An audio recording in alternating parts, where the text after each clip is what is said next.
Buenos días, Karina. Entre nosotros, Karina y Delia. Gracias. Muy bien, Mira, Delia. Muchas tema gracias. bastante espinoso. Yo creo que hay que ir dos pasos más atrás antes de comentar la coyuntura. El Congreso fue cerrado en el 2019 precisamente para interrumpir la elección de magistrados del Tribunal Constitucional. No, esa fue la causal por la cual se cerró el Congreso y se convocó a elecciones para el actual.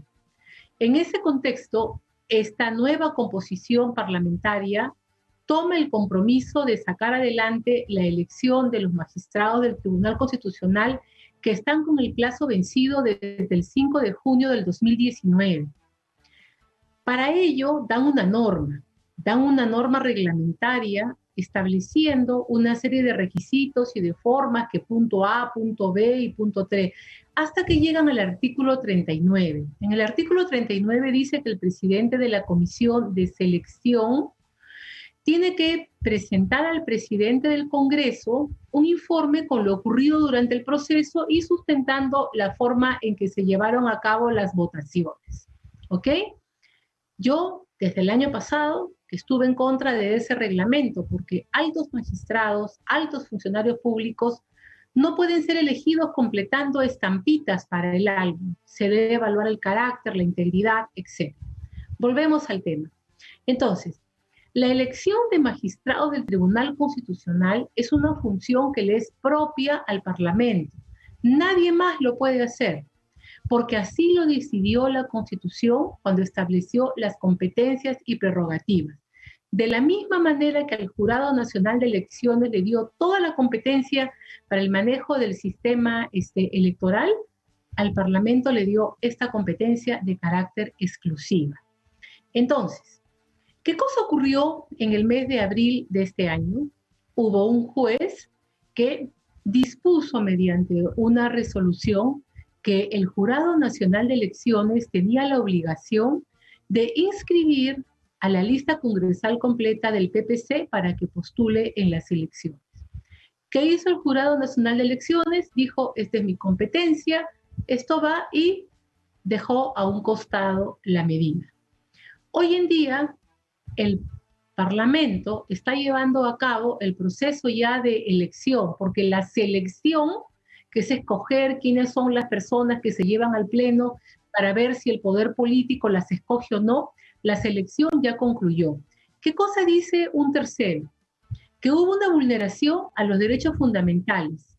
¿De quién? De la sociedad peruana. O de él, no sé, ni siquiera es candidato. ¿Qué cosa va a decir? Dos grandes cosas. Uno, de que este Parlamento no puede elegir porque ya no es legítimo y que debe de venir el nuevo. ¿En qué parte de la Constitución dice que un Parlamento pierde facultades? Es como decir de que el Poder Ejecutivo, el presidente y los ministros ya no pueden hacer nada porque ya viene el nuevo gobierno. No, señores. La función pública y las competencias se desempeñan por el periodo de la designación o el plazo del mandato asignado, ¿no? Entonces, acá, hasta el 21 de julio, Ejecutivo y Legislativo mantienen todas sus prerrogativas. Ese es un punto. El segundo punto, dicen que los congresistas tendrían que haber fundamentado por qué le colocaron una determinada votación a los diferentes candidatos. Es decir, está pidiéndole la jueza que el congresista le fundamente el sentido y el contenido de su voto. Y Pero acá viene ahí mi me quiero discrepancia. detener, por favor, ahí me quiero detener, porque ese es un requisito que son las reglas del juego. Así lo determinaron los mismos congresistas. Ese es un requisito que ellos se pusieron. Entonces, yo pongo una nota y te voy a sustentar por qué. ¿Por qué no lo han hecho? Mire, Karina, lo que dice el artículo 39 del reglamento dice, la comisión especial, luego de publicado, ¿no?, entrega un informe.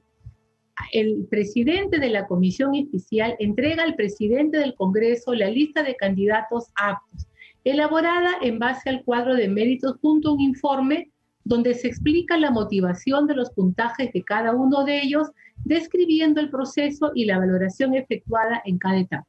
La Es el motivación, pues, presidente, claro, es el es el presidente. ¿Y por qué presidente no de lo la hizo? comisión. Es el presidente de la comisión el que entrega un informe y dice, aquí están todos los candidatos, hemos cumplido todas las etapas, los congresistas han votado y allí está. Eso es lo que manda el reglamento. Lo que está pidiendo la jueza es que cada congresista fundamente por qué tomó la decisión de ponerle 1, 2, 3, 4 o 5 a cada uno de los candidatos, que es completamente diferente de la obligación que establece el artículo 39.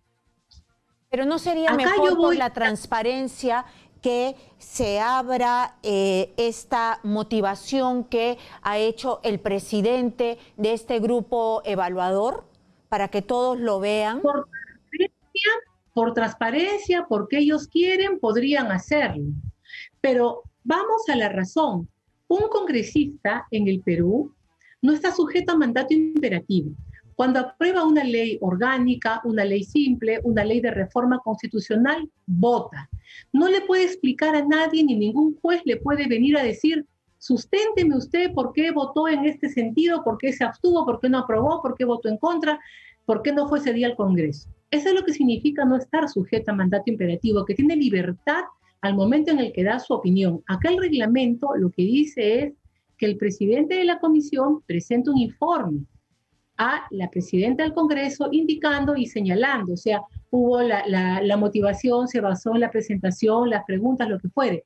Lo que está pidiendo el juez es algo que va, ¿no?, contra una disposición expresa, que es que le motive el sentido del voto, ¿no? Entonces, eso es lo primero. Desde las épocas ancientes del derecho hay un adagio, y el adagio es el fundamento de la norma. El que no puede lo más, no puede lo menos. Si yo para una ley, para una reforma constitucional, no te puedo pedir a ti, congresista, que me fundamentes el voto, para una actividad propia de elección de magistrados, tampoco tengo esa capacidad. Ahora, ¿cuál es el derecho vulnerado? El debido proceso. ¿Qué candidato se ha quejado? ¿Quién se ha considerado vulnerado? ¿Quién es el que está afectado? Los candidatos han aceptado, las preguntas han sido planteadas, los señores congresistas han presentado su votación y han fundamentado. Ahora, entonces, ¿qué tipo de votación? Si yo te pongo 3 y yo pongo 3 y pongo, me gustó su presentación, ¿fundamentación apropiada o inapropiada? ¿Eso es lo que vamos a discutir? No, yo prefiero quedarme en el tema de los conceptos, ¿no? Ellos están realizando una actividad propia, lo mismo que el jurado cuando maneja el proceso electoral. Están manejando la actividad propia según sus reglas que han establecido y en consecuencia están ejecutando la función que constitucionalmente se les ha asignado. Es decir, para usted, señora Muñoz, no ha habido desacato ni desobediencia de la autoridad con la sola realización de esta audiencia, de este pleno, porque nosotros hemos hablado con uno de los abogados, profesores, además de la Universidad Católica, que muy aparte de este jefe de la unidad de ética del CAL que ha presentado, pues, Walter Ayala, que ha presentado este escrito que ha terminado en una cautelar que ha desencadenado todo esto que ha pasado en el Congreso de la República. Ellos han solicitado una segunda medida cautelar. No todos los profesores de la Universidad Católica, uno de ellos ha sido Renzo Cavani, y nos ha explicado que precisamente para ellos hay desacato, hay desobediencia, que se basa precisamente en que no han respetado en sustentar el voto, y además para ellos es ilegal esta cuarta legislatura. Ese es otro tema. Tenemos la legislatura en otro apartado. Para mí, así como hemos respetado por competencia funcional constitucional las decisiones del Jurado Nacional de Elecciones en no aplicar un mandato judicial, que me sustenten cuál es la razón por la que en este caso al Congreso sí se le pueden exigir ciertas condiciones y exigencias cuando están cumpliendo una función que le es propia, ¿no? Distinto es cuando se exigen las garantías del debido proceso y todo, cuando estamos en una comisión investigadora, en una acusación constitucional, donde el Congreso está desarrollando función jurisdiccional por encargo de, ¿no? Entonces yo creo de que una coherencia. Si a mí me dicen que lo del jurado es válido, lo del Congreso es válido. Si me dicen que lo del Congreso no es válido, lo del jurado no es válido, porque la fuente competencial es exactamente la misma. De acuerdo, de acuerdo. Entonces, para usted no hay este desacato. ¿Está de acuerdo entonces con el otro punto, porque ya me explicó largamente el punto de que se le está pidiendo a cada congresista, pero sí es pertinente que se le pida al presidente de esta comisión que cumpla con sustentar lo que no ha sustentado? Mire, el sustentar depende ya allí qué cosa es lo que también quiere darle de contenido. Por eso que los congresistas nunca están sujetos a tanta exigencia. O sea, ¿qué cosa es sustentar? ¿Escribir 5 páginas, 3? ¿O hacer un informe que diga, señora presidenta, acá le mando la lista de aptos y todos reúnen los votos? Porque el reglamento es sumamente detallado, Karina. O sea, si tú lees el reglamento, tú vas a encontrar que el papel tiene que estar firmado, que tiene que estar fedateado, de que tiene que presentar, que tiene que tener el artículo, que tiene que tener, o sea, el reglamento está absolutamente detallado. Ya, yo allí lo dejo, entenderán lo que cada quien guste de lo que han realizado. Para mí nunca debió haber existido este reglamento que establezca una obligación de juntar chapitas de partido o juntar estampitas para poder llegar a ser considerado un candidato apto que va al pleno, ¿no? Para mí, ese reglamento, el año pasado, yo creo que lo conversé con usted, era vulneratorio, ¿no? Era Bueno, vulneratorio. desde la otra esquina también dicen que no hay cómo sustentar la probidad de cada candidato, y también han hecho una serie de cuestionamientos a ese mismo reglamento tal cual habíamos conversado antes. Y la cuarta legislatura... Por eso en todos los países del mundo, cuando se eligen a los altos funcionarios, hay una valoración de la conducta de la persona. Por eso que si el Congreso quería responder a estándares determinados, debía haberle encargado a la Junta Nacional de Justicia los criterios que vino utilizando. Si usted ve los criterios de selección de la Junta hoy día, son criterios bastante subjetivos, ¿no? Donde se piden requisitos mínimos y luego se va al análisis de la persona, la conducta, la evaluación, en la entrevista oral que hacen. Porque en el tema de la probidad, por ejemplo, un requisito puede ser de que yo tengo que declarar y demostrar de que no soy narcotraficante. Y yo le lleno la hoja, pero yo realizo la actividad ilícita de manera escondida. Entonces, cuando dicen, ¿cómo voy a probar? Ya, pues tiene que haber un instante en el que se tenga confianza en las instituciones y en las personas. Vayamos a la cuarta legislatura. Para mí sí es bastante discutible de que estemos hablando de periodos legislativos muy cortos o pequeños para poder manejarnos.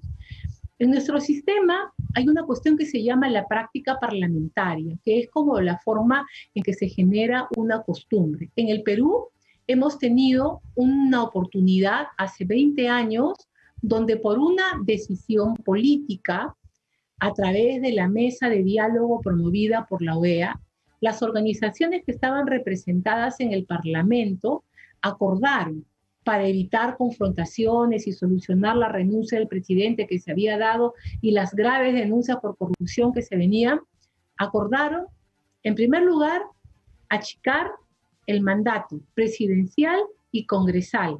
Y para poder realizar ese pacto político, convocaron a 2 legislaturas de carácter ordinaria para poderlo implementar.